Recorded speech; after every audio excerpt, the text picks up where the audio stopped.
Kadang-kadang bingung ya, kenapa sih yang di dunia itu terlalu diistimewakan gitu? Mengistimewakan yang hilang itu nggak ada kerjaan.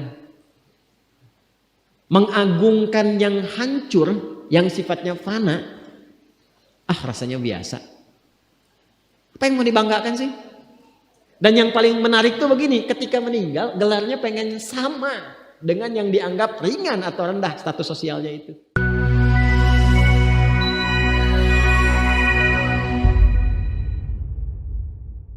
Jadi beliau ini Abbas sesibuk-sibuknya itu masih berpikir investasi. Saya boleh sibuk nggak dapat semua hadis Nabi, tapi anak saya mesti mendapatkan yang luput dari saya.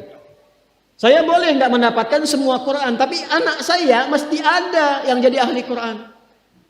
Cara berpikirnya siapa yang akan menjadi kebanggaan di akhirat nanti? Di dunia itu semu dunia itu. Jadi sementara aja, nggak pasti sifatnya. Perbedaan status sosial itu hanya istilah-istilah yang disematkan manusia saja. Ini kaya, ini miskin, ya kan? Yang ini punya jabatan, yang ini biasa-biasa. Itu istilah manusia. Toh pada akhirnya semua kembali ke tempat yang serupa. Dan menariknya begini, yang kaya, yang punya jabatan, tetap di akhir hidupnya pengen punya gelar yang sama dengan yang miskin. Atau dengan yang disebut miskin. Maaf, kalau ada orang disebut miskin meninggal, di papan nisannya ditulis apa? Di papan nisannya ditulis apa? Almarhum. Yang kaya juga kan pengen sama disebut almarhum. Iya kan? Tuh. Jadi nggak ada bedanya setelah berpulang itu. Perbedaan tuh hanya di amal saja. Itu poinnya.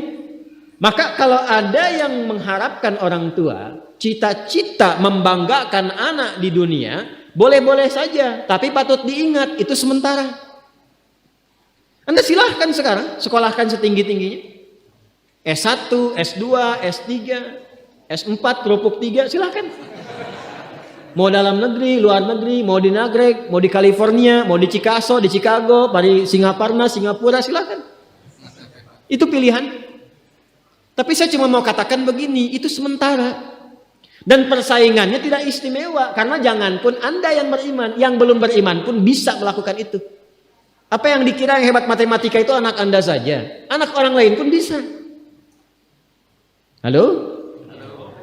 Apa Anda kira yang jago fisika itu anak Anda saja yang beriman? Yang belum beriman pun bisa. Ya. Jadi perlombaannya itu rata semua. Dan gak ada yang istimewa. Kadang-kadang bingung ya, kenapa sih yang di dunia itu terlalu diistimewakan gitu? Mengistimewakan yang hilang itu nggak ada kerjaan. Mengagungkan yang hancur, yang sifatnya fana, rasanya biasa. Apa yang mau dibanggakan sih? Dan yang paling menarik tuh begini, ketika meninggal gelarnya pengen sama dengan yang dianggap ringan atau rendah status sosialnya itu. Tadi kalau orang miskin meninggal gelarnya apa? Ternyata yang kaya pun pengen sama almarhum juga. Kalau rakyat yang meninggal di papan nisannya ditulis apa? Almarhum. Ternyata pejabat juga pengen begitu, sama juga.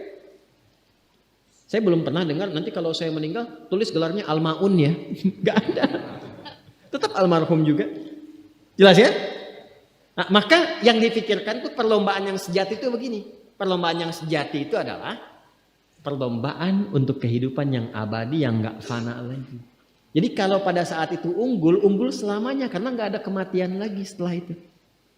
Itu yang dimaksudkan hadis Nabi. Kalaulah ada dunia ini punya nilai walaupun itu hanya bagian dari satu sayap nyamuk saja, ya, tentu tidak akan pernah Allah memberikan itu semua kepada orang-orang yang ingkar kepadanya. Ya. Karena kalau diberikan nggak adil di situ. Karena itu sifatnya fana, ujian saja. Pada akhirnya kembali. Nah, Abbas itu mampu membaca itu. Ini kehidupan sejak di zaman jahiliyah loh. Awas ya.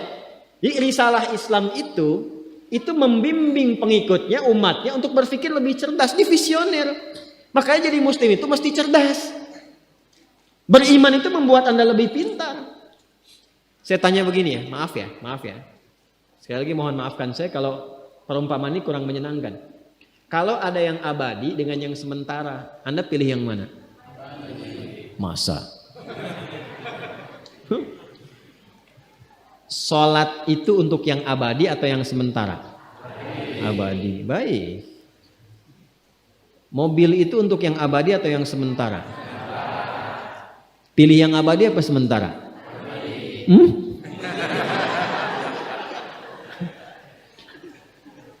Di Kiai itu ada mobil Innova tuh. Siapa yang besok memilih tidak sholat subuh? Pilihannya pilih Innova atau pilih sholat subuh? Yakin? Kalau saya pilih Innova dipakai untuk mengantarkan sholat subuh. Nah, itu lebih bagus. Ya. Jangan dipotong sampai situ ya. Ya bisa aja kita pilih Avanza, bisa pilih Ferrari, bisa pilih Pajero ya. Awas yang punya mobil Innova, Anda potong royalti kena. Paham? Abbas itu begitu. Anak saya mesti dipanggil di akhirat. Dan semua penduduk langit dan bumi menyimak itu semua. Diviralkannya di akhirat. Viral dunia itu sementara. Internetnya diputus gak viral lagi. Kadang-kadang yang viral kemarin kan sekarang gak ada lagi. Ya kan? Yang viral tahun lalu sekarang sudah gak ada. Ya kan? Jadi belum selesai kehidupan sudah hilang juga viralnya. Akhirat itu selamanya. Dan biasanya begini, kalau orang-orang yang diviralkan oleh Allah atas kehendak Allah itu abadi melintasi setiap masa. Jadi ada yang viral karena berita, ada yang viral karena doa dan kehendak Allah Subhanahu wa taala. Itu yang diviralkan langsung atas kehendak Allah itu melampaui zamannya. Makanya kisah ini pun bertahan sampai sekarang. Nah, Abbas itu berpikir, saya boleh sekarang jadi pebisnis pedagang, tapi anak saya mesti menguasai apapun yang pernah diajarkan oleh Nabi.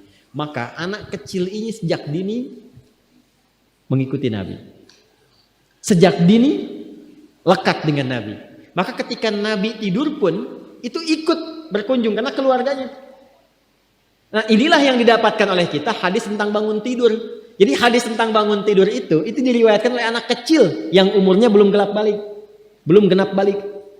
Main-main ke rumah Rasulullah, ke rumah bibinya Sayyidah Maimunah, ingin tahu bagaimana cara bangun malamnya Nabi. Itu diikutin sampai dilihat gimana bangunnya. Duduk dulu, kata beliau duduk dulu. Kemudian mengusap dengan bagian tangan yang diduga bersih untuk menghilangkan bekas ngantuknya. Setelah itu membaca khawatimah surah Ali Imran. Kemudian thumma dhahaba ila syanin mu'allaqah, ke tempat tertutup, fatawadda, itu kan? Nah, itu ada semua rangkaiannya, itu ditemukan nanti di hadis riwayat Abu Daud, di Sunan Abu Daud. Nomor hadis 1367. Itu hadis tentang bangun tidur. Ya, cara bangun tidur sampai sholat malam. Masih ingat teman-teman kalau kita bermakmum begini dan ada imam satu dan sudah pasti satu imam, ya kan? Makmum berapa?